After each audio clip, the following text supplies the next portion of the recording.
خب دوستان خسته نباشین. امیدوارم که تا الان استفاده کرده باشید. آقای بابایی هم خیلی تشویق کردین، دستتون درد نکنه. یه بار دیگه تشویقشون دوست داشتین بعدم میکنین. پایه این تشویق آقای بابایی. آقای بابایی شیشلیک هم باخته، قراره به کل شعبه بده. خب با شربت زعفران از رستوران مرتضوی. به به.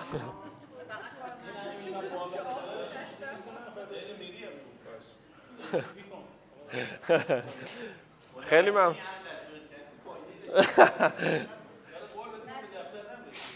ایشالله که یه چیز من بگم در مورد کارمند بگم. من از همون ابتدایی که شروع کردم کارمند داشتم، یعنی از همون ابتدا همیشه هم حقوق پایه دادم، حقوق بالاتر هیچ وقت نتونستم بدم، چون که تصورم بر این بود که قرار نیستش کار خاصی. کارمند بازاریاب خیلی فرق میکنه، ما کارمند داریم میگیم. تصورم بر این بود که کارهایی که من میتونم به کسی دیگه واگذار کنم، مثل تلفن جواب دادن، باید بسپرم به اون آدم. فقط یه سری قوانین داره دیگه.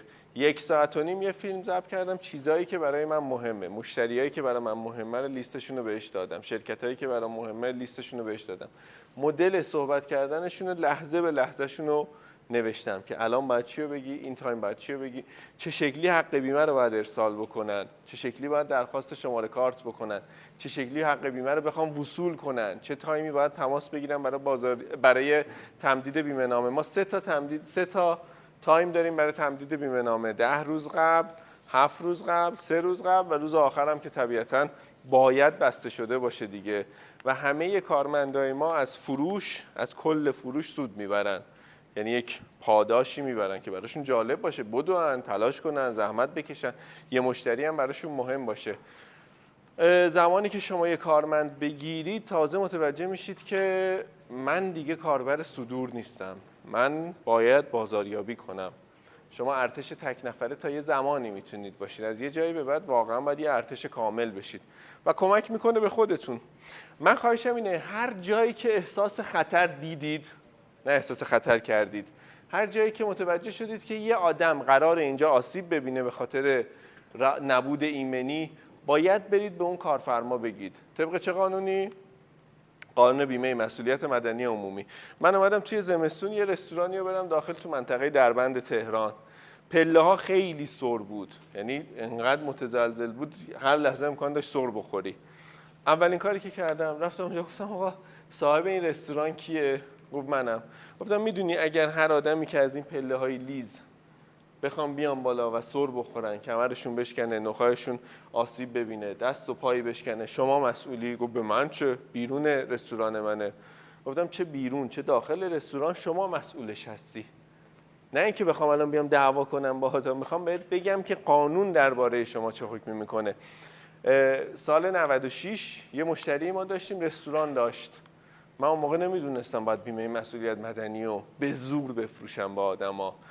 جشن تولدی بوده، آقا سر میز نشسته بوده، یه دونه از این صندلی‌ها رو این 2 پایه عقبش هی بازی می‌کرده، تولدش هم بوده، پدر خانواده بوده، هی با این صندلیه میرفت عقب میرفت، یهو از زیر پاش در میره، با سر میخوره زمین. دیه کامل و قاضی توی ماه عادی به اون شخص گفت باید بپردازه. رستورانش رو جمع کرد چون توانایی پرداخت دیه اون موقع رو نداشت، فقط به خاطر اینکه یه آدمی اونجا سر خورد. 24% قصور دادن، یعنی تنها شانسی که آوردیم بود. 24% گفتن آقا خودش داره بازی میکرده، من مقصر نبودم. گفتم آقا ربطی نداره، تو باید صندلی تو، مدل کار تو جایی باید بنا کنی که امن باشه برای بقیه مردم. من 24% قصور اون خود شخص رو میدم، ما بقیه‌شو شما باید پرداخت کنی تحت عنوان دیه. من همیشه برای مشتریام این قانون رو توضیح میدم. میگه آقا ساختمون بیمه آتش سوزی داره، میگم خیلی عالیه، چقدر خوب، تبریک میگم.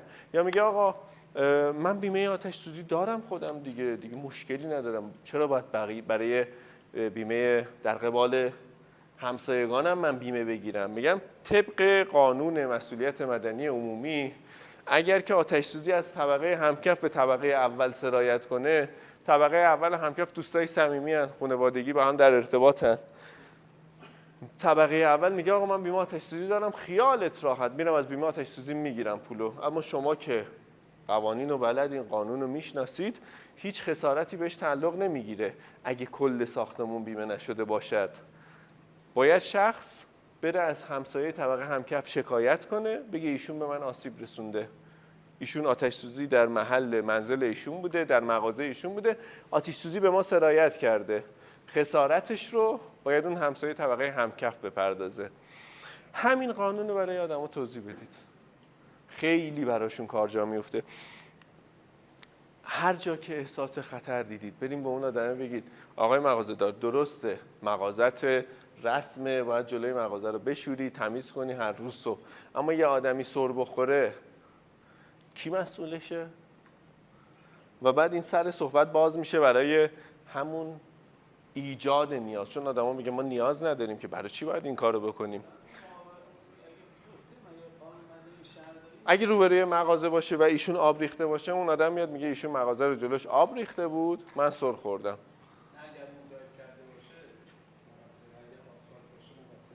نیست؟ چقدر خوب، مرسی که منو آگاه کردین، مرسی یادم دادین، ممنون. من برعکس فکر میکنم در دو حالتشون. آها باشه. آره دیگه، هر رأی که قاضی بده دیگه، هر رأی که قاضی بده دیگه. بله. موزاییک. من به مشتریام میگم میدونی 26 میلیون تومان یعنی چی؟ میگه یعنی چی؟ میگم ماشینت چیه؟ مثلا میگه 207. میگم اون ضبط LCD دار شما 27 میلیون تومان. الان آقای پیشوایی خدا رو شکر نیست که الان گوگل بخواد سرچ کنه، الان میگه نه 26 تومان نیست، 25 میلیون، 24,900. میگم 26 میلیون تومان پول اون ضبط است. ایجاد نیاز میکنم تو ذهنش، میگم 26 میلیون تومان اون پول LCD است که اگه دوز بزنه باید بری دوباره اینو از نو بندازی. میصرفه 4 میلیون تومان پول بیمه بدنه بدی ولی 26 میلیون تومان رو ندی. 11 میلیون تومان یه قطعه جدیدی توی 206 سارقین پیدا کردن، باتری نیستش، چیزم نیست، کامپیوتر ECUه. الان خوراک دزدا فقط ECUه و فقط ECU رو میدزدن، چون که نیست. هر چیزی که شما بدونید که سارقین میرن سرقت میکنن توی بازار نیستش. چرا ماشین مازدا 3 انقدر سرقت میشه تمام قطعاتش؟ چون قطعاتش نیستش، وسایلش نیستش. الان وارد شده، خدا رو شکر. میرن اینو سرقت میکنن، لختش میکنن، وسایلشو میریزن روی ماشینای دیگه. الان ECU 11 میلیون تومانه، میارزه برای ماشین 206 که 2 میلیون تومان بیمه بدنه بخری ولی 11 میلیون تومان نپردازی. خیلی از شما بیمه باربری کار کردیم، با قانون عدم النفع آشنایید. ایجاد نیاز یعنی اینکه من به مشتری بگم که آقای مشتری اگه کالای تو برسه توی گمرک بمونه، اگه کالای تو حین هم آسیب ببینه، به هر دلیلی منقضی بشه، به هر دلیلی آسیب ببینه، نابود بشه، قرار بود یه سودی بکنی، درسته؟ اون سوده رو کی میخواد بده؟ و من تمام کسایی که بیمه باربری باهاشون دارم کار میکنم این عدم النفع رو براشون مشکلشو در میارم. میگم تو بیمه نامه‌ای که برای شما صادر کردن عدم النفع نیستش، تا 20% به شما اجازه میدن عدم النفع رو بگیری. قرار بوده یه سودی بکنی، اون سوده رو نکردی، کالات آسیب دید. این چیزیه که باید به بیمه نامه اضافه کنی. آقای بابایی گفتش من رفتم ایرادات بیمه نامه قرارداد یه شرکت دیگر رو درآوردم، با اون ایرادات تونستم بفروشم که آقا شرکت اینا اینو داره، شرکت ما نداره، یا اینکه یه شرکت اصلا این بیمه نامه ها این پوشش‌ها رو به تو نداده. این وظیفه‌ایه که ما باید همیشه داشته باشیم. من همیشه با مدیرا میگم که از همون لحظه‌ای که پرسنل شما در منزل رو باز میکنن، از منزل خارج میشن، تا زمانی که دوباره برمیگردن در منزل رو باز میکنن، وارد منزل میشن، این شخص نیروی شما حساب میشه. یعنی در قبالش مسئولی. داره میاد سر کار، آسیب دیده، میگه من داشتم میومدم سر کار که آسیب دیدم. از تامین اجتماعی میتونه خسارت خودش رو دریافت کنه. ماده 66 قانون تامین اجتماعی چی میگه؟ تا 10 سال همه رو شما باید چه شکلی پرداخت کنی؟ یک جا باید پرداخت کنی. به اون شخص چه شکلی پرداخت میکنن؟ مستمری پرداخت میکنن. آقا من بیمه مسئولیت دارم با این پوشش 800 میلیون تومان، الانم که افزایش میتونید بدید، فکر کنم بیشترش میتونید بکنید. چقدر میشه تا الان؟ چقدر براتون اومد؟ فکر کنم الان براتون بیشتر کردن.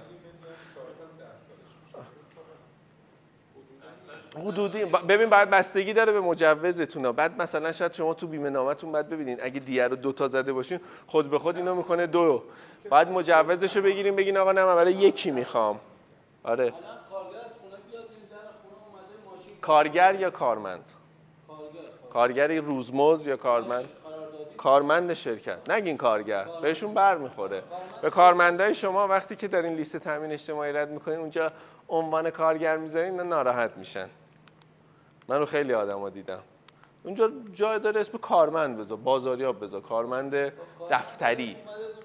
کارمند. بعد این بیمه مسئولیتی که مال شرکت مال بیرون که نیست. داشته میومده حین کار دیگه، داشته میومده سر کار دیگه. قانون میگه شما مسئولی. آره اون بیمه شخص ثالث دریافت میشه. بحث حقوقیشه که آیا حالا دادگاه میاد رأی بده که 10% کارفرماش مقصره، میگه 100% ماشین مقصره. ولی برای اطمینان خاطر اون کارفرما که این پوشش رو داشته باشه اگه 1% هم یه قاضی اومد بابا 10% کارفرما اینم مقصره، اصلا تو راپله شرکت اتفاق براش افتاد. یه چیز جالب بگم، کارمند رفته تیتاب بگیره و شیرکاکائو داخل شرکت بوده، نیومده انگشت حضور غیابشو بزنه که من یه لحظه میخوام برم بیام. این هی موتورسیکلت زده به این خانوم، الان شکایت کرده، گفته که آقا رئیسم منو فرستاد پولو ببرم بانک، پول همین یارو که موتورسیکلت بهم زد برد، دزدید، الان باید دیهشو بده. یه همچین چیزایی. کارمند اومده، کارمند شخص اومده تی کشیده بودن، سیم برق افتاده بوده، اومده زده خانومه رو برق گرفته. عیب نداره، مشکلی نیست. برق گرفته بنده خدا رو، دیه رو کارفرما پرداخت کرده، گفته آقا برای چی خیس بوده؟ برای چی حواستون نبوده؟ جان؟ آره واقعا بیمه مسئولیت برای یه چیزی بگم، کیا با قانون طب کار آشنایین؟ کیا اصلا کارمند داریم؟ میدونین کارمند میشه دستونو ببرین بالا. آقا شما یه لحظه نبینین آقای علی پور، اینا روشون نمیشه بگن کارمند دارم، چون نمیخوام بگم برای کارمزدشون به مشکل بخوره. مرسی، خیلی ممنون. اگر که کارمندی الان داریم و طب کار نفرستادیدش، باید طب کار بفرستیدش. هزینه‌ش هم با شما هستش، ادواریه. چرا؟ چون اگر که شخص آسیب ببینه، آسیب روحی ببینه، بره خودکشی کنه، شما مسئولید. میگه کارم انقدر سنگین بود باعث شد من برم خودکشی کنم. ولی وقتی که شما نه زنده موندش، اصلا خودش اومد بندازه پایین، اومد آقا الان توی اداره کار هست دیسک کمر گرفته، دیسک گردن گرفته، رفته شکایت کرده، گفته به خاطر حجم کار بالا. بعد چیز گفته، کارفرما گفته تو از قبل داشتی این بیماریو. میگه باشه طب کارمو بیار، اگه من یه جاییش گفتم که من داشتم قبلا، بله حق با شماست. موقعی که میخواین استخدام کنین هزینه با خود کارمنده، موقعی که الان استخدام شده یادتون رفته این کارو بکنین هزینه با شماست. هزینه مبلغی هم نده. حالا آقا محمدیان گفت طب کار، محمدیان گفت بیمه مسئولیت، من برم ببینم کی دکتر طب کاره که این آدم منو معرفی کنه که بیمه مسئولیت به اون شرکت بفروشم. اینا دکترای طب کار قراردادهای گروهی و جمعی میبندن، میرن یه کارخونه رو بازدید میکنن. هر موقع که کسی دیگه ای شما رو معرفی کنه، شما برنده اون داستان هستین، برنده اون معرفیه هستین. آره اون آدم میگه آقا سینا محمدیان یکه تمام، اصلا شک نکن، من دیگه نیازی به معرفی خودم ندارم، حالا بیام خودم رو معرفی کنم. وقتی یه آدم دیگه ای شما رو معرفی کنه، برگ برندتونه. ما باید دغدغه‌های این آدما رو بشناسیم. یه سری آدما دغدغه دارن. من چند تا مثال زدم، لطفاً رو کاغذ دغدغه‌هاشون رو بنویسین. دغدغه مدیر یک کارخونه چیه؟ دغدغه یه پزشک چیه؟ دغدغه یه مغازه‌دار چیه؟ دغدغه مادر 2 تا فرزند چیه؟ هر یکیشون رو اگه دوست دارین بنویسین. یکی از اینا رو انتخاب کنید. اگه دوست دارین برای خودتون. آره.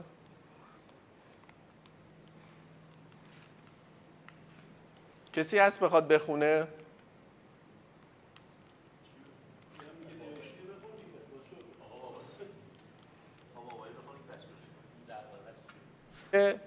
چند بار از شما سوال شده که میتونی مثلا تامین اجتماعی آشنا داری برای من سابقه رد کنی؟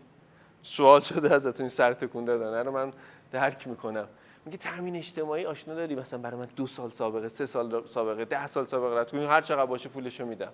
چرا؟ چون این همه ساله که تامین اجتماعی سابقه ای نداره. آقا من با بیمه عمر شوکا سابقه رو بهت میدم، من با بیمه عمر شوکا کمک میکنم مستمری تو بگیری. مشکلش چیه؟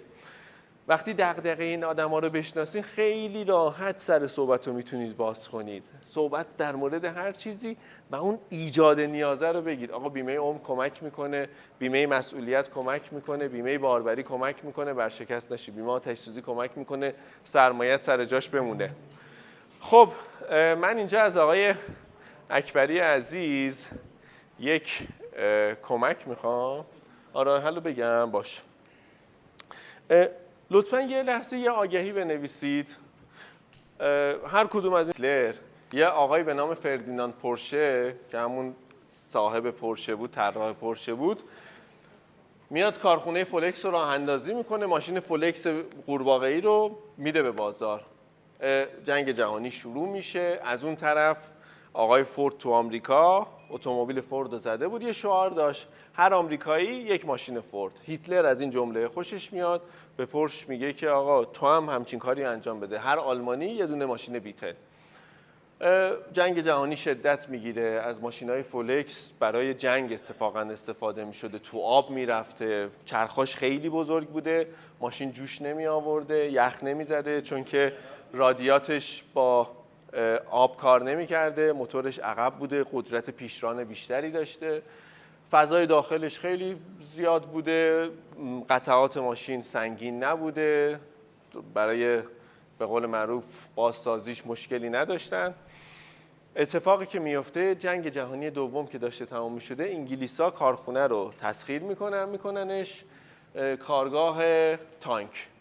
بعد از چند وقت میرن تموم میشه، مدیر اسبق شرکت اوپل میاد این کارخونه رو راه میندازه.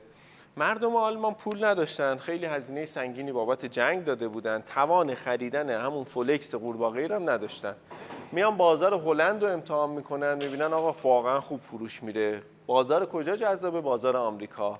فقط نمیخواستن عین این تبلیغایی که مثلا یه خانومی کنارش وایساده، ماشینه مثلا توی ساحل، توی مثلا کوهستان، نمیخواستن تبلیغای کلیشه‌ای این مدلی داشته باشن.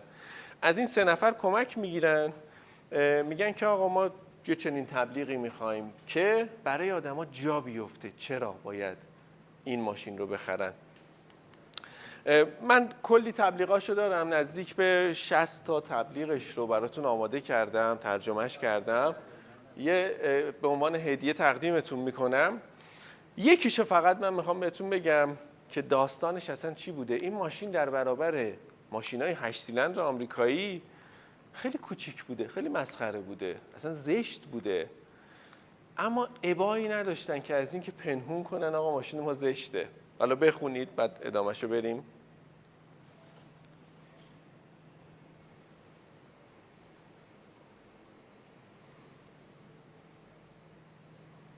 من ترجمه تبلیغ رو نوشتم، تمام تبلیغاتشون بر این اساس بوده.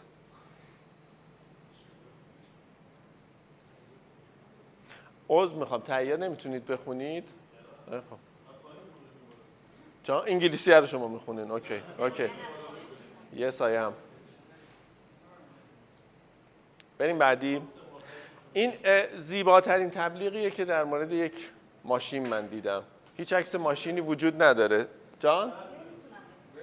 آره نوشته بالاخره به تصویری زیبا از فولکس واگن رسیدیم. یک فولکس واگن زمانی خوب به نظر میرسد که همه چیز بد به نظر برسد. فرض کنید شب است و شما نمیتوانید بخوابید زیرا دما 10 درجه زیر صفر است و شما فراموش کرده اید ضد یخ را در ماشین خود بریزید. فولکس واگن از ضد یخ استفاده نمی‌کند. موتور آن با هوا خنک می‌شود. 2.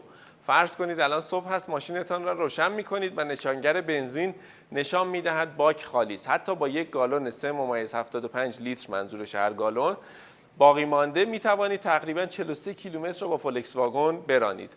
فرض کنید در هنگام خروج از خیابان متوجه شدید که ماشین‌های همسایگان شما در برف گیر کرده. فولکس در برف بسیار خوب پیش می‌رود زیرا موتور در عقب است و این موضوع به چرخ‌های عقب توان بسیار بهتری می‌دهد. بیایید بگوییم شما آن را به خیابان و تنها جای پارک کوچک مانده می‌رسید. فولکس به اندازه کافی کوچک است تا در نیمی از جای پارک قرار بگیرد. فرض کنید الان ساعت 9:15 صبح هست و تنها شخص دیگر در دفتر رئیس شماست. حالا چه چیزی میتواند زیباتر از این باشد؟ منظور این است که در یک روز برفی به موقع مانند رئیس خود سر کار هستید. تمام تبلیغاش بر این پایه است و همه نمیخواستنش، اما خودشو جا انداخت. عین بیمه، مردم بیمه رو نمیخوان، اما ما داریم تلاش میکنیم جاش بندازیم. فولکس بعد از اتفاقی که توی آمریکا افتاد، امروز صاحب آودی، اسکودا، پورشه، سیت، لامبورگینی. حالا باز الان میخوایم بگین آقا آمارش رو برین سرچ کنین دوستای عزیز، کامل اونجا میتونید ببینید. آقا پیشوایی رفت. دوکاتی داره، اسکانیا مال فولکس، فرودگاه دارن و به نظر من تنها تکنیک موفقیتشون استفاده از یه فرمولی بود. اول اینکه این هدیه رو میخواین که من این کتاب رو ترجمه کردم و نزدیک به 30 تا جمله داریم براتون برای اینکه هر جا که شما سازمانی میرید بخواید بفروشین، فروش سازمانی داشته باشین، ازش میتونید استفاده کنید. موبایلتون رو کافیه اینترنتش رو الان روشن کنید، بذارین رو حالت دوربین.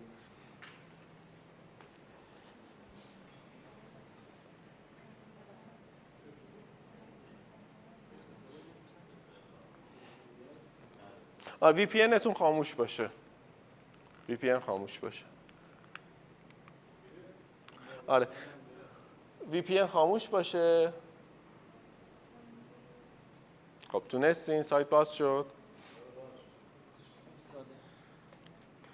نه اینه. اینجا نه. اگه باز شد یه همچین چیزی میاد، شما باید اون دانلود کتاب رو بزنید.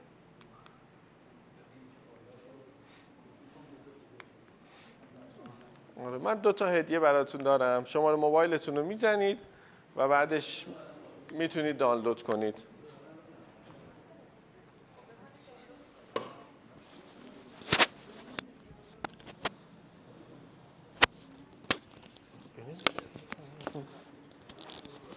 بیارم لپه رو بدم.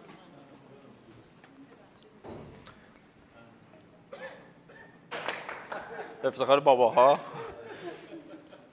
یه لحظه من از آقای اکبری کمک میخوام. آقای اکبری بیاین شما توی غلبه بر اعتراض شمشیرم از رو ببندین، یه سری از اعتراضا رو با هم دیگه بگیم.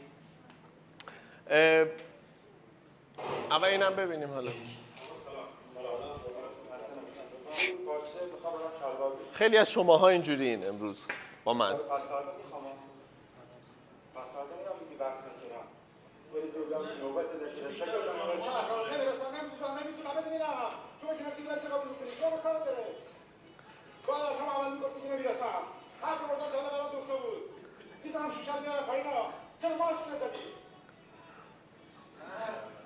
وای نمیستیم ما آموزش بدیم حرف بزنیم، من میگم آقا مشتری مداری رو به ما بگو. یعنی شما نفروختیم بزنین بفروشیم، من مشتری مداری هم میگیم، همه کارهای دیگه هم خدمتتون میگیم. این آدمی که داره برای شما صحبت میکنه تو 2 ماه اینستاگرامش رو رسوند به 100,000 تا فالوور.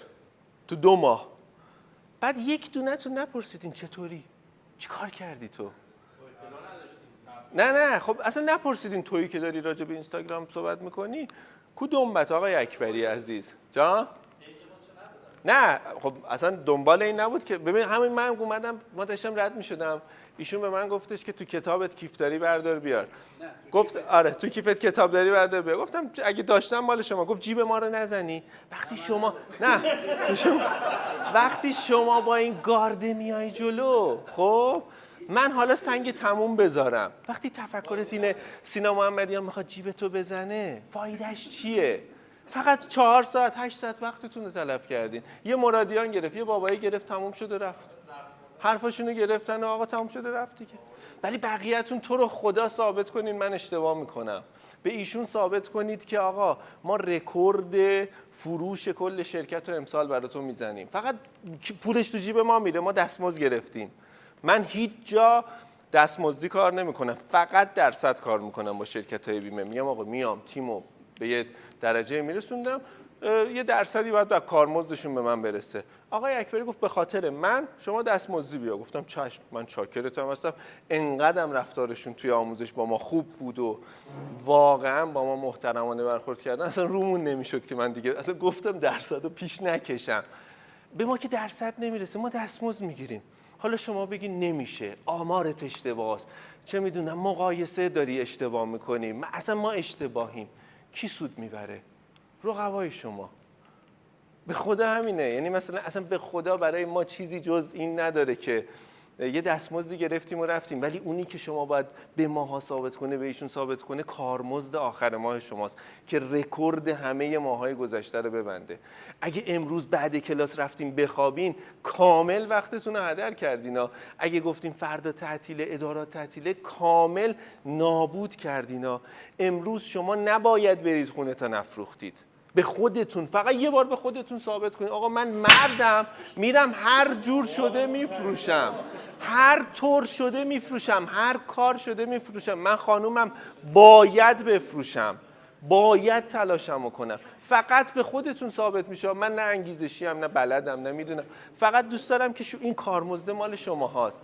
وگرنه که شما میتونید گوش ندین، ما رو مثلا بگین آقا بلد نیستیم، بگین اعتراضات بگین، مثال نقض بگین، همه این کارا رو میشه کرد. واقعا همه این کارا رو میشه کرد، ولی شما برنده این که تا آخر وایسادین. خیلی از مشتریای ما صرفه‌جویی میلیونی میکنن و ضرر میلیاردی میکنن و این ما مقصرشیم. چون هیچ وقت نیومدیم مثلا اینا رو یه بار بیاریم رو کاغذ، گفتین آقا یه بار حمید امامی یه کتاب نه به نه نوشت و تموم شد دیگه. حالا یه ورقی ما زدیم و خوندیم و بعدش هم انقدر پشتش حرف زدن و گفتیم آره دیگه دیدی آدم بدی بود فلانی. بلکه زحمت کشید اون همه نه و اعتراض و جمع‌آوری کرد. من خیلی تلاش کردم به روزترش بکنم تو همه این سالها و بقیه مدرسای دیگه. یه بار شما اعتراضای مشتریاتون رو بیارین رو کاغذ، واقعا چیا هستش. قبولم دارم اوضاع خیلی سخت شده، الان میارم، الان میگم بهتون. بفرمایید شما. آره من میخوام بیمه عمر شوکا به ایشون بفروشم. من یه مشتری بدقلقم و آقای محمدیان قراره که به عنوان فروشنده اعتراضهای من رو مدیریت یه نکته چیز هست. ببینید دوستان، به نظرتون اگر مشتری اعتراض من کنه ببخشید زدم رو خوبه. میخواد بخره. شنیدین؟ چون من با خیلی از فروشنده‌های شوکا دارم صحبت میکنم، میگن که آقا تورمه. یعنی ما چقدر داریم پرداخت میکنیم توی طرح 200 میلیون تومانی؟ 3 میلیون و 700 و جان 3 میلیون و 730 هزار تومان ماهیانه داریم پرداخت میکنیم. شما بعد از 5 سال دوباره همون 3 میلیون و 733 تومان رو میخوای تا آخر به من بدی. خب این تورم دیگه. داشت این بیمتون. خب شما تورم ما رو دیدی؟ بله. مملکت سالی 50% تورم، بیمه نامه اون اصلا کجاشه؟ آره مناظره ها هم دیدین که هر دو طرف داشتن میگفتن که آقا تورم رو درست میکنیم. سالهای قبلم خواستن این کارو بکنن نکردن. خب شما نگاه کن این همه تورم من توجیه نداره اصلا از نظر اقتصادی. هزار تا پیشنهاد دیگه توی این مملکت 100% مشکلی نیستش. من با پیشنهادهای دیگه که اصلا هیچ صحبتی ندارم. شما متقاعد میتونید بشید هر کدومو که دوست دارین انجام بدین. فقط یه سوالی، تو این 5 سال شما ماهی چقدر دارین واریز میکنید؟ کجا؟ همین 3 میلیون و 733 تومن، اون طرحی که به شما گفتم با 200 میلیون تومن تو بیمه عمر شوکا. شما ثابت 5 سال 60 ماه 3 میلیون و 733 هزار تومن دارین پرداخت میکنید. درسته؟ بله. آیا من اومدم وسطش افزایش بدم؟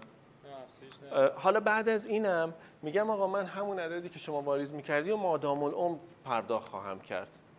آیا این وسط مشکلی پیش بیاد من میگم نه بقیه پولتون رو نمیدم؟ آیا اومدم مثلا کم باشه؟ بعد یه چیزی، شما به نظرتون چند سال فکر میکنین زندگی میکنید؟ آیا حد داره؟ آیا محدودیتی داره؟ حالا شما فکر کنید که الان چند سالتونه بزرگوار؟ 38 سال. 5 سال دیگه میشه نزدیک 43 سال. شما به نظرتون 40 سال مداوم هر ماه 3 میلیون و 733 هزار تومان ما بریزیم براتون عدد کمیه؟ و حالا یه چیزی، ما شرکت بیمه هستیم، جاهای مختلف داریم سرمایه گذاری میکنیم. یکی از اونها که شاید همه آدما میدونن پتروشیمیای خیلی بزرگ تو کل کشوره. ماه گذشته ما اعلام کردیم سال 1402 3000 میلیارد تومان سود خالصی بوده که این بین کی تقسیم میشه؟ بین تمام کسانی که از ما بیمه عمر خریدن، بین تمام کسانی که سهامدار ما هستن.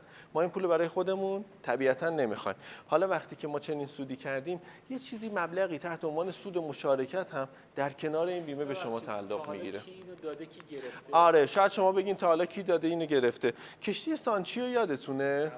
کشتی سانچی آره، تمام خسارتش رو شرکت بیمه البرز پرداخت کرد. این فقط یه مورد. پتروشیمی بوعلی یادتونه که آتیش گرفت، بخش بزرگی از خسارتش رو بیمه البرز پرداخت کرد. کسی از بیمه شوکای شما استفاده کرده؟ بله، امکان این که شاید شما بگین الان کسی نیومده 5 سال مستمری بشه، ولی ما یه چیزی داریم تحت عنوان سند بیمه نامه. سند بیمه نامه ما تضمین میکنه هر چیزی که ما قول دادیم، هر تعهدی که به شما خواهیم داد. ضمانت اجرایی داره. ضمانت اجرایش بله بیمه مرکزیه. میدونین چرا؟ اگه مشتری دست به سینه وایساد یعنی چی؟ این خیلی پیامی، من هنوز نتونستم گارش باز کنم. بگم بهت. آقای ولی اکبر، وقتی گارش باز شد یعنی من دارم یه جرم جلوتر میرم. یه چیزی میدونید شما هر زمانی که دارین حق بیمه پرداخت میکنین 25%ش رو داریم واریز میکنین خود به خود به بیمه مرکزی و هر زمان هم که ما داریم خسارت پرداخت میکنیم 25% اون خسارت رو بیمه مرکزی داره به شما پرداخت میکنه. ضمانت اجرایی بالاتر از این که یکی از بزرگترین نهادهای کشور پشتوانه ماست.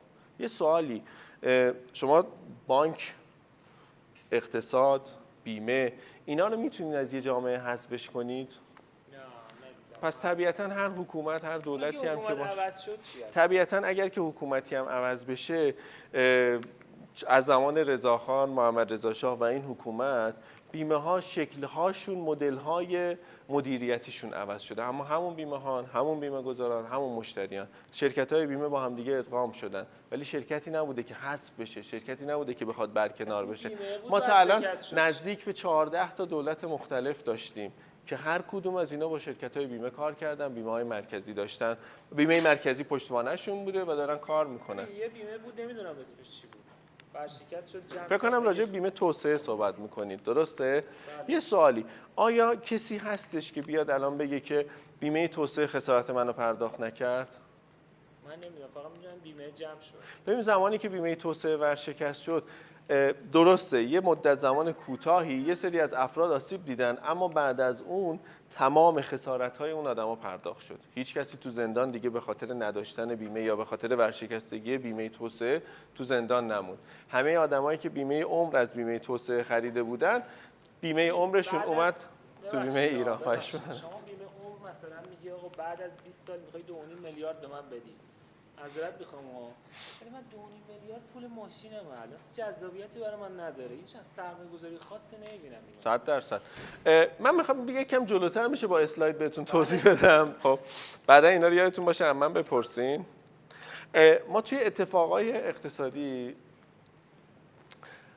ترسای اقتصادی خیلی زیادی داریم. اتفاقی که افتاده اینه که ما پس‌اندازامون چی شده؟ غیر ریالی شده. چرا؟ چون هممون آینده نگرانیم. من با آدما میگم که آقای اکبری عزیز، همه این سرمایه‌گذاری‌ها هست.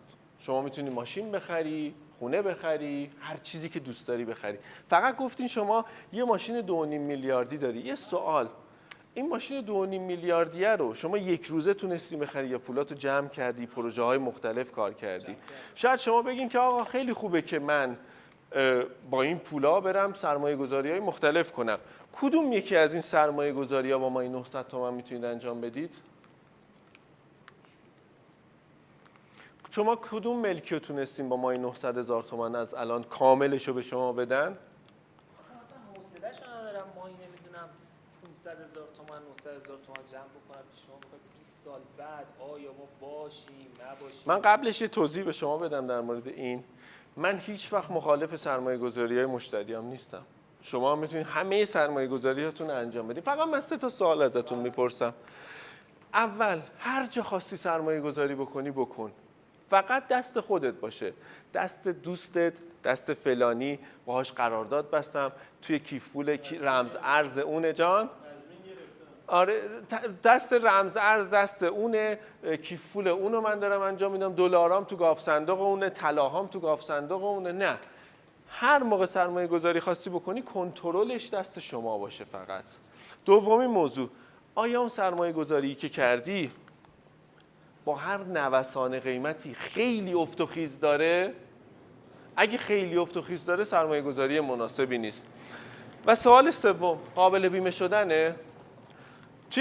توی اینا کدوم یکیش قابل بیمه شدنه؟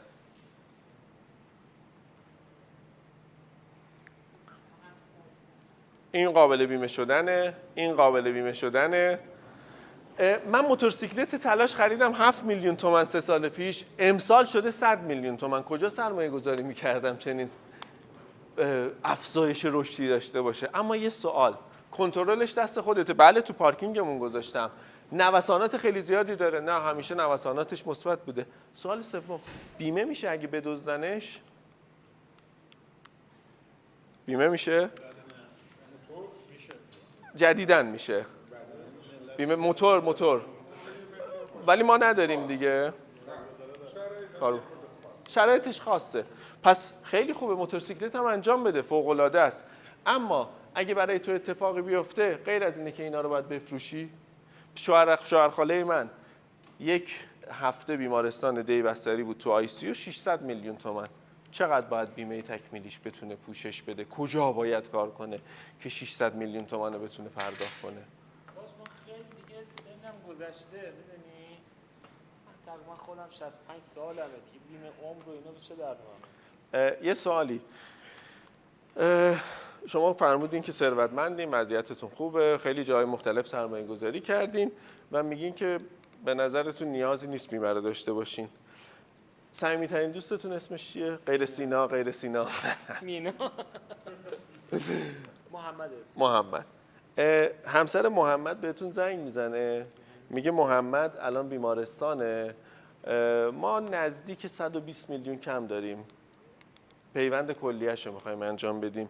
شما چک دارین امروز فردا تا کل هفته چک دارین، توانایی 120 تومن جابجا کردن برای صمیمی‌ترین رفیقتو نداری، چه حسی داری؟ خیلی ناراحت میشم. این حس رو دوست داری که نه هیچ وقت نبینی؟ بله. میشه الان تماس بگیری با محمد، یه وقت بگیری با هم دیگه بریم پیشش یا من برم پیشش، منو بهش معرفی کنی؟ برای چه کاریش؟ برای همین بیمه عمر رو بهش توضیح بدم. وارد چرا نمیشه؟ مرسی، خیلی ممنونم ازت. نه من چرا باید به یه آدمی بفروشم که نمیخواد بخره؟ چرا وقتتون رو الکی تلف کنی؟ شوکا مثلا هم 120 میلیون رو تامین میکنه، چجوری؟ نه 120 میلیون رو تامین نمیکنه. شما الان چتراتون بسته شده؟ نه بیمه عمر سرمایه گذاریتون بسته شده. نه آره حالا میگیم آقا نه. آره حالا یه سوالی. آقا یه سوالی. ایشون آدم خیلی ثروتمندیه؟ بگین بعد میخوای نشونت بدم بقیه‌رم؟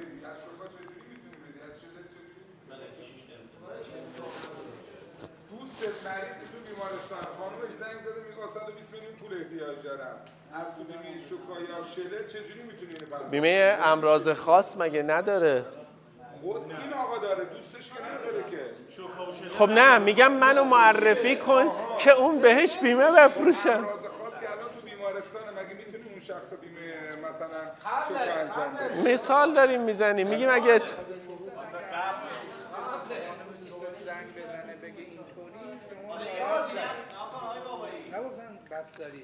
یه جور دیگه هم میشه مطرح کرد اینکه آقا مثلا 120 تومن لازم داره، اندوخته بیمه نهاش به هر یکی بیاد وام بگیره، وام بیمه نهاش بده به اصلا هیچی. آقا اونا میگردن یکی رو پیدا میکنن، قرض میکنن، این مشکلشون حل میشه، بعد پول بر میگرده یا مقروض میمونن. من میخوام دوستات مقروض نمونن.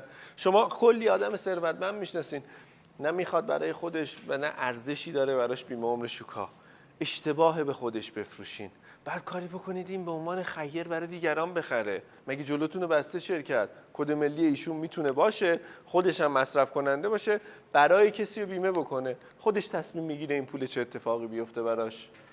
پس اینم که میتونیم بفروشیم، ولی ما نرفتیم تلاش کنیم براشو. فقط حرفم همینه. شما که دفترچه بیمه و اینا ندارید، برای من خیلی جذاب نیست. شما زدی بعدی ها یا من هم دفترچه بیمه ندارید، این همه تبلیغات برای من. بعد خود من بیمه سلامت هم دارم، میدونی؟ آره. یه سوالی، همین مثالی که زدم برای دوستتون بابت پیوند کلیه، بابت امراض خاص، کدوم یکی از این دو بزرگوار میتونن هزینه بدن؟ شما برای زایمان هم که تشریف میبرید، برای همسرتون بخواین هزینه زایمان رو بگیرین، خودشو بکشه 23% اون هزینه رو میتونه بده. تو بهترین حالت 30% هزینه یه بیمارستان خصوصی رو میتونه به ما بده. تامین اجتماعی دیگه نریزم؟ نه چرا که نریزین. یه سوالی، چند نفر آدم دیدید؟ چند نفر آدم دیدید؟ خب هستین. یه لحظه من بگم بعد شما بگین. بعد بلند بگین لطفاً، چون قطعا براتون سوال پیش اومده، برای بقیه هم مفیده. من اینو بگم. خب بگین. بفرمایید. بله. هر کی که بگی میخوام پولو بگیرم بذارم تو بانک برج 8 تومن میدن. خب آره یه لحظه وایسا. آقا میدن. مگه نمیگیم میدن. شما الان 200 میلیون تومان یک جا باید بذاری که این پولو بگیری دیگه، درسته؟ 5 سال به هیچ که نمیگیم مادام اون 3 خورده میگیری، به همه میگیم آخر سر این پولو میگیری میذاری نهایتش میذاری تو بانک برج 8 تومن. و بهتر، مرسی که منو کامل کردین. این خیلی قشنگ‌تره. آقای سلطانی گفتش که اونو یادتون نره. مثلا اگر اجازه بده گفتش که مثلا 500 میلیون تومان فرض کن تعلق میگیره. خب 500 میلیون 18 میلیون تومان که این پول از بیمه البرز خارج نشه. خوبه این کارو دارن میکنن، اما هنوز اونو به توافق نرسیدن. اینا یعنی اون مجوزش قطعی نشده، این اینجوریه و حتما هم میکنن، چون این مبلغ پول 5 سال دیگه از بیمه البرز بخواد خارج بشه، خود بیمه البرز یک دفعه به مشکل میخوره. خب اینا این کارو هم انجام خواهند داد. حرف شما کامل‌تره که جواب شما خیلی قشنگ‌تره.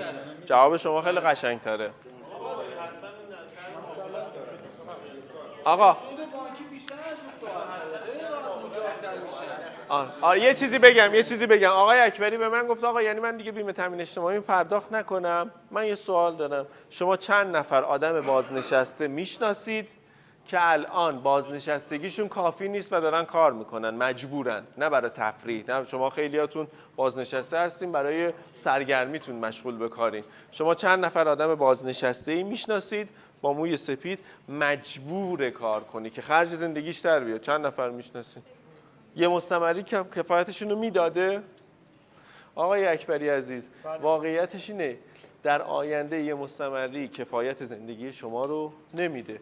ما فقط نمیایم بگیم داریم برای شما سرمایه گذاری میکنیم، در تمام این مدت شما بیمه اید. من وقتی صحبت بیمه عمر رو میکنیم همش یاد مرگ و میر خودم میاد. همش احساسم اینه که من بیفتم بمیرم بقیه بخورم. بله. حس خوب نمیده. ما اومدیم یه تصمیم گیری کردیم، دیدیم که برای آدما 2 تا اتفاق توی بیمه عمر خیلی اذیتشون میکنه. اول از همه بلند مدت بودن اون بیمه هست که شما باید 20 یا 30 سال هی حق بیمه قطر چکونی پرداخت میکردیم، ماه به ماه، 3 ماه به 3 ماه، 6 ماه به 6 ماه، و بعد از یه جایی مشتریامون ریزش پیدا میکردن. و دومین موضوع اینه که همه میگفتن اگر بمیری تو یه سری مزایا به خانوادت میرسه. اومدیم یه طرحی درست کردیم تحت عنوان بیمه شوکار. اصلا اسم این بیمه زندگیه. زنده باش و از پولش استفاده نکن. زنده باش و استفاده کن. بعد از 5 سال شما میتونید از این بیمه نامه استفاده کنید، همونجور که دوستای من گفتن، همکارام خدمتتون گفتن. بیمه برای ثروتمنداست، ما فقرا بعیده بتونیم. میشه بپرسم شغل شریفتون چیه؟ من کارمند ساده‌ام. اگر که خاطرتون باشه من گفتم هزینه هر ساعت اضافه کاری تو شرکتتون چقدره؟ تقریبا ساعتی 40 تومن دیگه کمترین حالتش. میشه خواهش کنم هر روز 1 ساعت اضافه تر کار کنید. اگه ساعت 5 از این به بعد شما ببینید صبح میتونید بیاین، شما هر روز اون ساعت اضافه کاریتون رو 10 تومنشو بردارین، ببخشید 7 تومنشو بردارین بذارین جیبتون، 33 تومنشو بدین من. چطوره؟ شما فقط 1 ساعت در روز اضافه کاری کنید.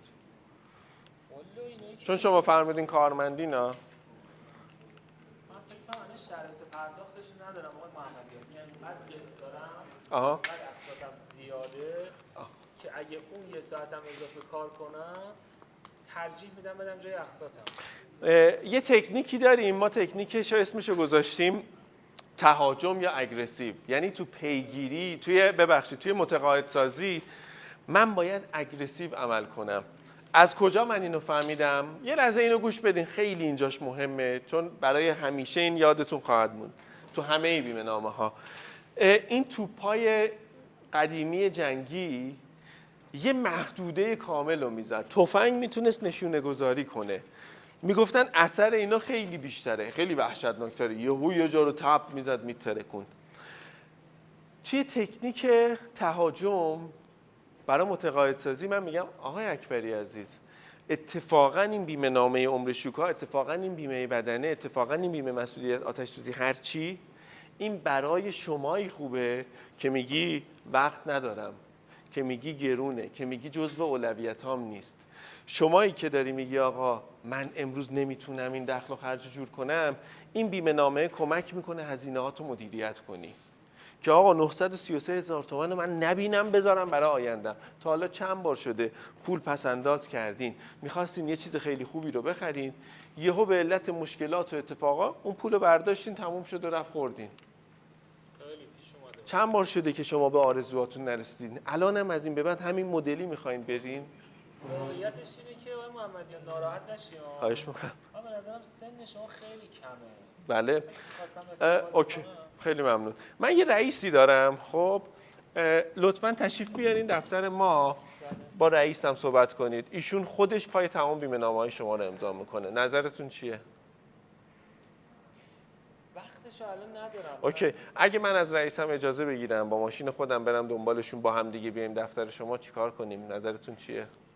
موردی نیست، ولی ایشون به هر کسی افتخار نمیدن، فقط دیدم بگم آدم خیلی مهمیان توی شرکت ما، خیلی مخلصیم. از اون طرفم من با مشتریم همون اگریسیو حمله میکنم، تهاجم میکنم، یا رئیس هم من وقت نداره. فکر نکنی که ما دنبال تیم و میدویم هر جا میخوای بیایم و اینا، این مدلی هم ما صحبت میکنیم. ولی اگه به من بگه جوونم، میگم باشه من جوونم، ولی این شرکت 54 ساله داره کار میکنه، 65 ساله ببخشید داره کار میکنه، 63. چند سال؟ 66. همه اشتباه گفتم که. تازه کیا؟ چه کمکی میکنه؟ من میگم آقای بابایی رو یه تشویق بکنید. یه لحظه چیو نگفتم؟ من بعضی وقتا اینجوری صحبت میکنم، به مشتری میگم که آقای مشتری چقدر سرمایه داری؟ هر بیزنسی میخواد باشه، هر کسب و کاری که میخواد باشه، چقدر سرمایه داره؟ مثلا شما بگید، یه بیزنس بگین، یه آدمی که صاحب کسب و کار یه سرمایه داره، چقدر؟ چه بیزنسی؟ 50 میلیارد. یه کارخونه یه تولیدی ساده دیگه. یه تولیدی ساده 50 میلیارد سرمایه داره. اگه امروز بخوای این کارخونه را بندازی، چقدر انرژی میخوای، چقدر پول میخوای تا بتونی دقیقاً مثل همینی که الان داری را بندازی؟ چقدر ازت زمان بردین کارخونه را انداختی؟ چند سال کار کردیم بزرگوار؟ 50 سال زحمت کشیدین، وقت گذاشتین، کار کردین. میزان دیه رو میدونید قربان امسال تو ماه حرام چقدره؟ 1 میلیارد و 600. درسته. اگر که اتفاقی بیفته، 5 تا از کارمندای شما، 5 تا از 10 تا از کارگرای شما تو آتش سوزی حبس بشن توی اتاقک. من مشتریم داشتم تو اتاقک شکر حبس شدن 10 نفر، همه خفه شدن. چون شکر به خاطر اینکه هوا نباید بیاد داخلش، رطوبت نباید بیاد داخلش، اتاقکایی که خیلی ایزوله است، 10 نفر حبس شدن اون تو، همه مردن نمیتونستن باز کنن، سیستم الکترونیکیش گیر کرده بود. 10 نفر اومدیم و این اتفاق براشون افتاد. چیکار باید بکنیم؟ بیمه دیگه. بله 16 میلیارد تومان. فکر میکنی حق بیمهش چقدره؟ 400 میلیون تومان، درسته؟ میارزه شما 400 میلیون تومان بدین 50 میلیارد و 50 سال زحمتتون از بین نره؟ بله. حالا اصلا شما میگید نه، اگه گفتین نه، ببخشید جایگزینی براش دارید؟ هم بعد دیگه سکوت میکنم. جایگزین براش چی دارید؟ حالا عددهای پایین تر هم میتونید بگید. سوپرمارکت بوده شما رفتین دیدید 2 میلیارد سرمایه داشته، یه سیم برق آتیش گرفته، 100 میلیون تومان جنس فروخته شده. 100 میلیون حاصله حداقل 3 ماه کار شبانه روزی یه آدمیه که تو سوپرمارکت داره کار میکنه براش بندازه دیگه. سوپرمارکت سود آنچنانی نداره برای خیلی از عزیزای ما. میزان خسارت رو میدونی؟ اگه یه ردیفت آتیش بگیره چقدر خسارت میبینی؟ فکر میکنی حق بیمهش چقدر باشه؟ زیر 1 میلیون تومان میتونی بیمه آتش سوزی کنی. حالا میگه آقا نه مرسی دست شما درد نکنه. میگم جایگزینی براش داری؟ میگه اون کپسول آتش نشانی. میگم کپسول آتش نشانی اگه تو نباشی و این اتفاق بیفته چیکار باید بکنی؟ میگه خب نه من توی چیز مدارا شبکه آبرسانی میذارم، اگه حریق بخواد سیستمش مثلا بوی دودو بگیره بلافاصله آب پاش انجام بشه. میگم این سیستمی که تو میگی تعریفش 20 میلیون تومان هزینه داره، حق بیمه آتش سوزی چقدره؟ چقدر فرق میکنه؟ میارزه؟ من یه تکنیکی دارم خیلی جاها جواب میده، خیلی جاها هم زمان میبره که بشه انجام داد. شاید بعضی از دوستان بعضی از اعتراضات رو شنیدن که شما نیومدید. آره بگین. شما اصلا اعتراض کنید. بگین آره آفرین. حالا دیگه با این تکنیک بریم بگین. چه چیزی هستش که مشتریان میگن؟ شنیدین که دیگه نتونستین اصلا جوابشو بدین. یعنی بهونه آورده که من دیگه هیچ نتونستم. مشتری صحبت می‌کنی؟ هر چی. یه لحظه ایشون تا حالا حرف نزده. ببخشید بچه‌ها بفهم. مثلا میگه من همین سیستم رو نصب میکنم هر سال درگیر بیمه نباشم که آیا اتفاقی بیفته حالا بیام برم گردن کش کنم هی روال اداری رو طی میکنم که میخوام خسارت بگیرم. تا حالا اسم شورای حل اختلاف رو شنیدین سرکار خانوم؟ میدونید که شما هر اتفاقی براتون بیفته توی کل جامعه شما میتونید یک مبلغی رو بدین تحت عنوان کارشناس مخصوص اون حوزه، اتومبیل، ساختمان، مغازه، هر جایی که شما میخواین کارشناس رسمی دادگستری وجود داره. اگه من هزینه کارشناس رسمی دادگستری خودم بدم، اگه هر اتفاقی برای شما هر سال بیفته کارشناس رسمی دادگستری بیاد هزینه‌تون رو ببینه، ببنده، اون قیمت شرکت بیمه به شما پرداخت کنه، بازم مشکلی دارین؟ شرکت بیمه نمیتونه روی حرف کارشناس رسمی دادگستری حرف بزنه به شرطی که بیمه باشه ها. اینجاشو یادتون باشه ها. یعنی شما نمیتونید بگید خب نه من رفتم رأی کارشناسی بیمه آوردم ولی بیمهش نکردید. شما مثلا لوازم و اساسیه رو قید نکردین توی بیمه نامه، فقط بیمه آتش سوزی کلی خریدین، معلومه نمیده. هر چی هم کارشناس رأی بیاره. بفرمایید.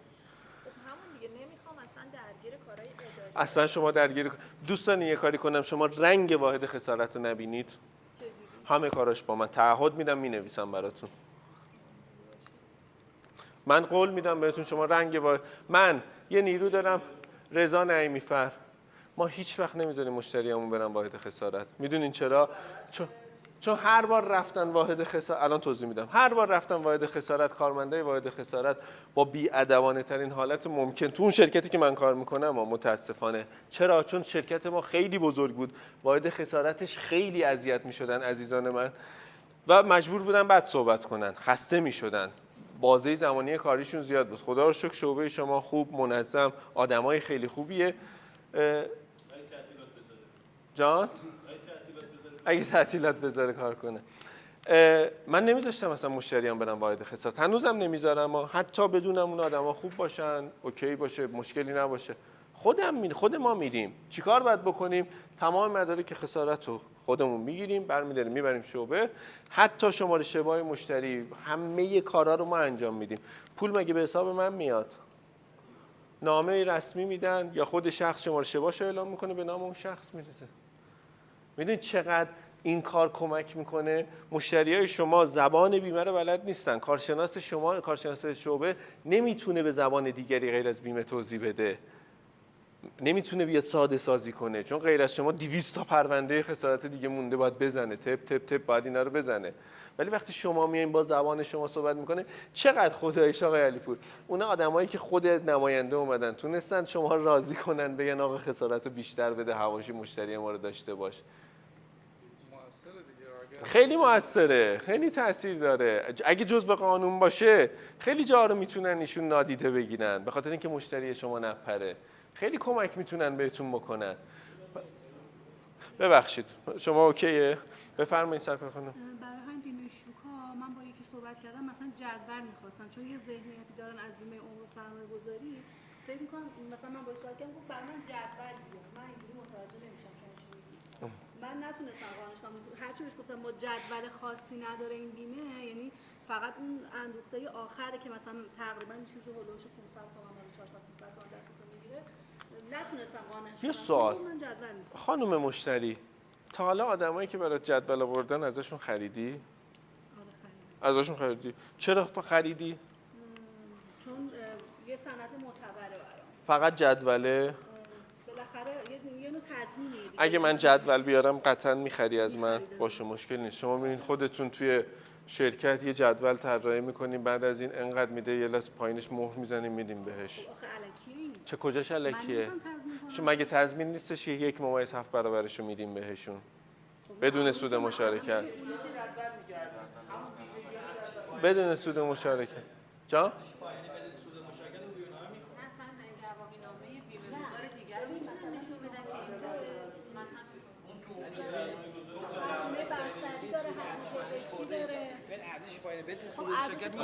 اینه.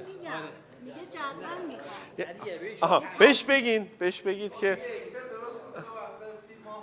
که اینو خودتون چیز کردین، چقدر قشنگ. بگین از این سند معتبرتر یه چیزی پولشو به هم نده، بیا بریم شعبه، از شعبه بپرس. اگر شعبه گفت نه من اینو نمیپردازم، بگو هزینه اسنپتم خودم میدم. بریم شعبه، اگه شعبه گفت نمیپردازم از من نخر. خوبه؟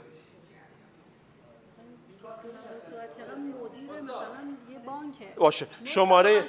شماره رئیسمو میدم، موبایل آقای علیپور رو میدم، همین الان زنگ بزن آقای علیپور. شماره شعبه تهران رو میدم. بفرمایید. خیلی کارتون قشنگ بود، تبریک میگم بهتون. یه چیزی بگم، من چه تکنیکی دارم دوستان؟ من تکنیک این دارم که آقا من از بنبست باید بیام بیرون. هر چی مشتریم بگه نمیشه، خیلی محترمانه دوباره میپرسم چه جوری میشه، از خودم میپرسم چه جوری میشه. هر چی من بخوام کم بیارم بگم حالا ولش کن، من کوتاه اومدم. من هیچ وقت کوتاه نمیام، بگم باشه میرم جدولو میزنم، میرم از آقای علیپور اجازه میگیرم، اجازه دارم این جدولو چاپ کنم ببرم. ولی اگه اون آدمه بخره چون مدیره کارخونه است، منو به خیلی آدمو وصل میکنه، پس ارزششو داره. آدمی هم هست که حوزه ارتباطیش خیلی زیاده. وقتی من نتونم این بیمه رو به اون بفروشم، مسلما نمیتونم. الان مثلا چندین نفر بالاخره پرسنل داره، دوباره اونا چندین نفر بالاخره امروز خانواده با هم بستن، ولی من نتونستم به آدم اولیه بفروشم چون لنگ جدول. بعد میدونم آدمی هم هست که میخره، یعنی بیمه عمر رو تا حالا چندین بار خریده، حتی گذشته دوباره رفته دوباره یه بیمه دیگه کرد، ولی چون من نتونستم قانعش کنم نتونستم. اگه فقط جدول شما میتونین جدول رو بفرمایید. فقط ایشون هم سوال دارن، حواسم هست. من جواب شما رو میدم. شرکت‌هایی مثل پاسارگاد، خاورمیانه، بیمه سامان و کارآفرین جدول دارن. این 4 تا شرکت جدول دارن، من تو همه‌شون 4-5 بیمه شوکا رو میخوام. دوستان خاورمیانه تخصصی سود خوبی میده، زیر 30% سود نداده. امروز خاورمیانه باز جدول دارم، اگه اجازه بدید همین الان وصل می‌کنم تو سیستم براتون استفاده می‌کنم، چون جدول ما سیستم خاورمیانه داره. امروز با 3700 ثابت تو 5 سال تضمین خاورمیانه که شرکت تخصصی کشوره 2 میلیون حقوق تضمین میده، 4 تومن پیش بینی میده. امروز ما 340 میلیون تضمین فقط سود بانکی 7 تومنه. یعنی خیلی راحت باید اطلاعات بیمه شرکتی داشته باشید، مخاطب ازت میخره. شما میدونید شما حرفه‌ای نیستی تو کار، چون حرفه‌ای نیستی با یه سوال آقا جدول خب یه لحظه بفرمایید. یه لحظه بیمه‌های مثل شرکت ایران که اطلاع می‌کنه که ما دولت هستیم پایان 30 سال اشتش آقا چون سود مشارکت بیمه ایران نداره، اندوخته‌شون تقریبا 1.7 برابر میشه. یه طرف 30 سال داره پول میده، اندوخته‌ش 1.7 برابر میشه. بعد 30 سال بیمه شوکا 5 سالش 1.7 داره بدون سود مشارکت. یعنی تو شما توی بیمه ایران میاد طی 30 سال که شما پول بدی، پایان مشارکت میشه 1.7 برابر، هیچ سود مشارکتی هم نداره.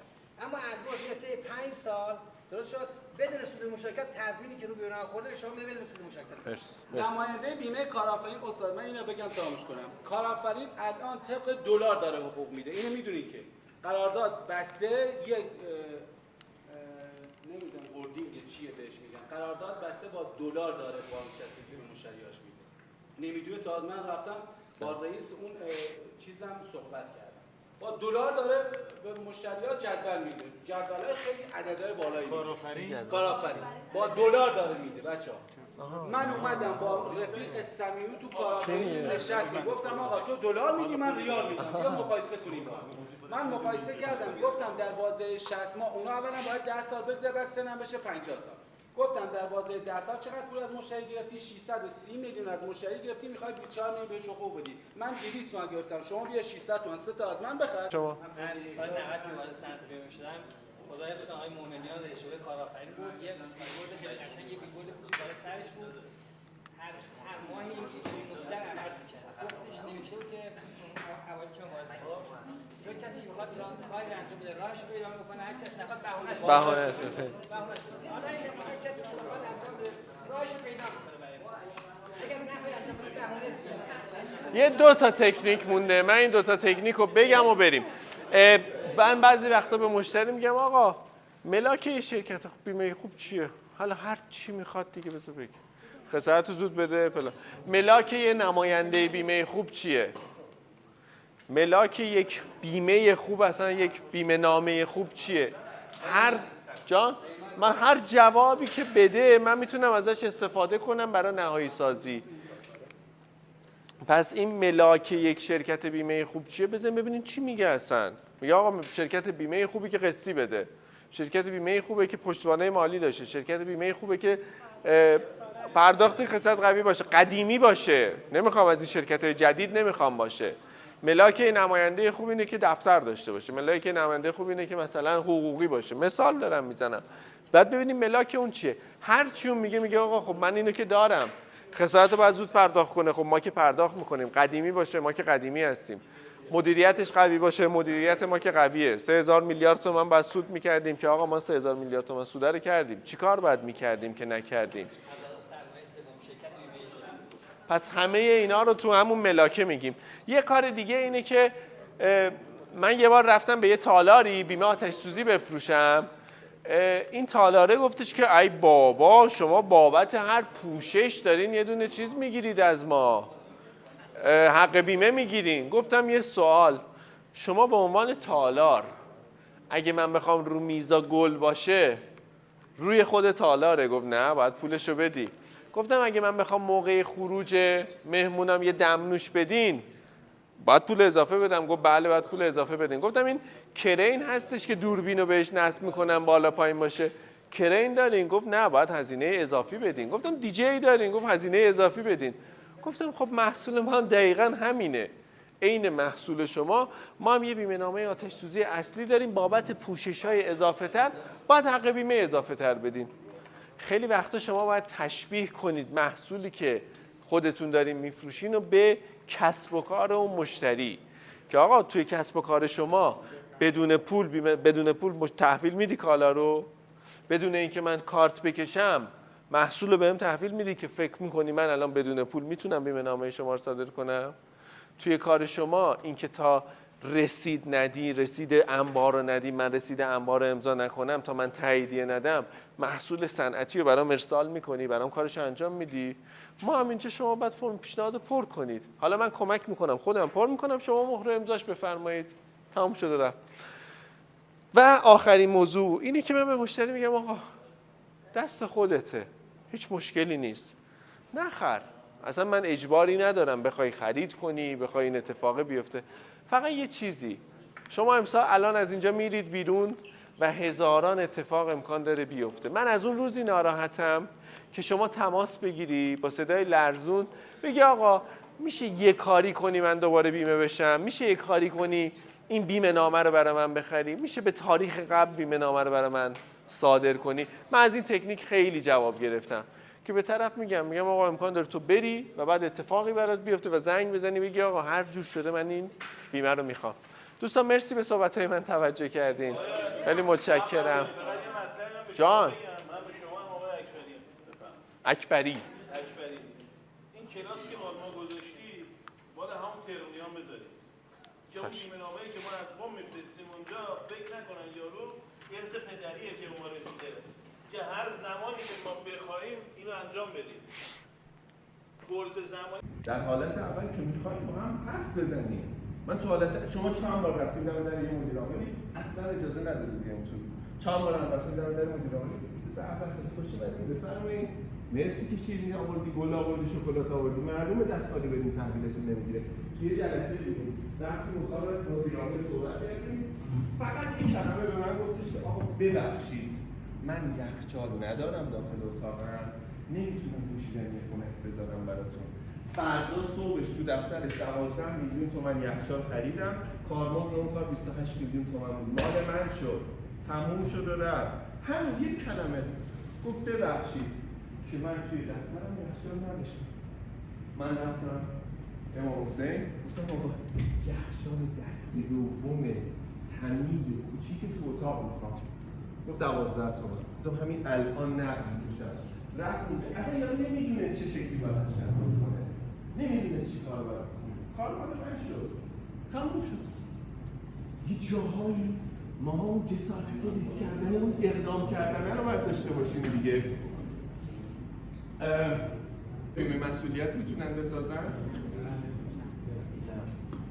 اونایی که میگن بله رو من به خدای بزرگ میسپارم موفق باشین.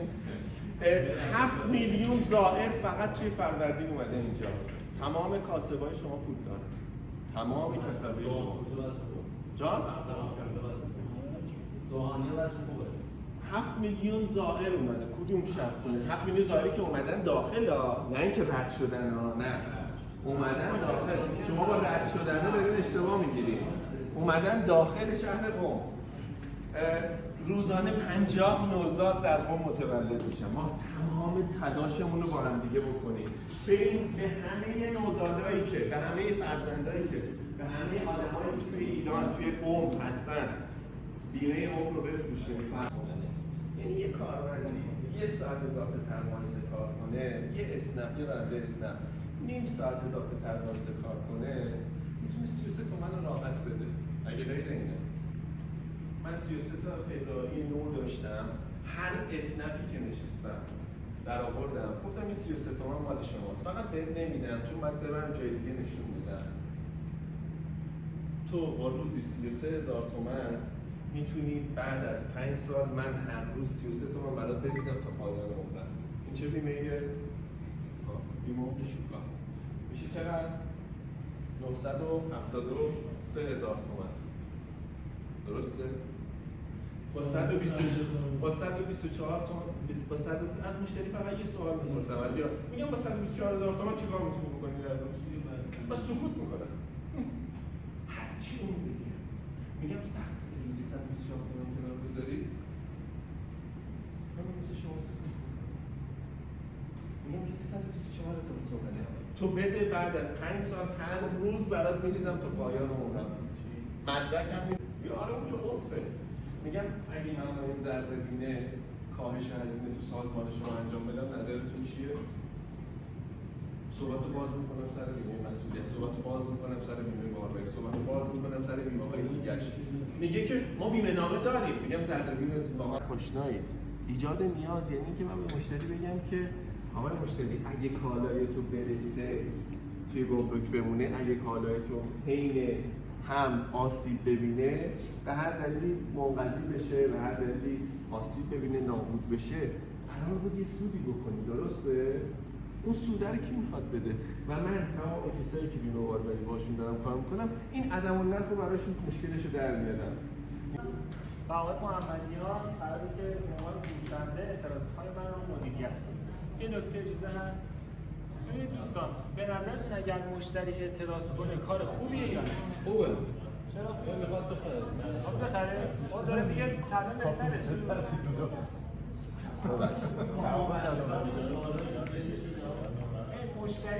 مشتری به نظر من مشتری که وقتی میگم صحبت شما شاید بگه باشه میرم فکر کنم این خیلی تفاوت مثل شما که یعنی وقتی میاد به چالش میکشونه